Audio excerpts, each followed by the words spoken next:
É criança correndo, barulho, gente conversando, celular tocando, roupa indecente, fofoca, inveja. Uma coisa você vai ter que concordar comigo: se todo crente bebesse em casa a quantidade de água que ele bebe na igreja, ninguém teria problema de rins. O que a gente realmente precisa entender é que o culto é feito para Deus, não é para o homem. Hoje em dia, pastores, pregadores, grupos de louvor passam a semana inteira se esforçando ao máximo para fazer músicas que agradem o homem, para fazer pregações que agradem o homem. Os pregadores pensam: não, eu não posso falar sobre fornicação porque é um tema delicado, porque hoje nós sabemos que os jovens estão tendo um namoro totalmente pervertido e fora dos padrões de Deus. Não, eu não posso falar sobre adultério porque o irmãozinho está adulterando com a outra irmã, e se eu falar vai acabar criando uma situação difícil e eles podem até sair da igreja. Não, eu não posso falar sobre reverência na casa de Deus porque os filhos do diácono são as crianças que mais fazem bagunça dentro da igreja. Gente, isso é muito triste. O adultério está dentro da igreja, a fornicação está dentro da igreja,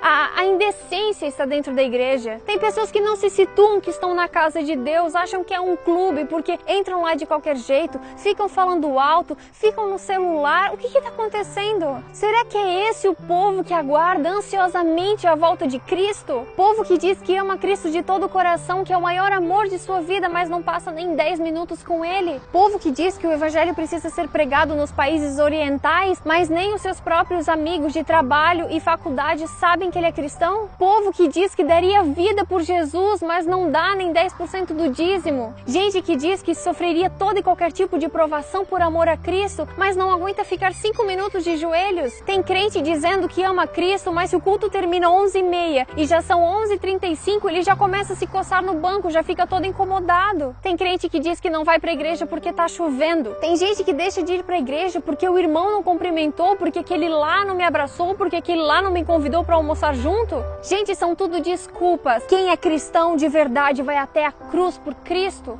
Quem realmente ama Jesus, independente se a igreja tá cheia, se a igreja tá vazia, se a igreja tem bancos estofados ou se tem que sentar no chão, ele vai continuar ali porque ele ama aquele que um dia morreu na cruz para o salvar. Tem muito cristão dando desculpa esfarrapada para Deus, como se ele acreditasse nas nossas mentiras e não conhecesse a intenção do coração. Cristão de verdade, se ele tá em cima, se ele tá embaixo, se ele venceu, se ele perdeu, se ele tá bem, se ele tá mal, ele adora. Porque cristão de verdade tem plena consciência de que o nosso lar não é aqui. O que nós temos que entender é que o inimigo ele está empenhado em fazer o possível e o impossível para tirar toda e qualquer pessoa de dentro da presença de Deus. Porque ele sabe que um cristão de joelhos coloca um exército do diabo no chão.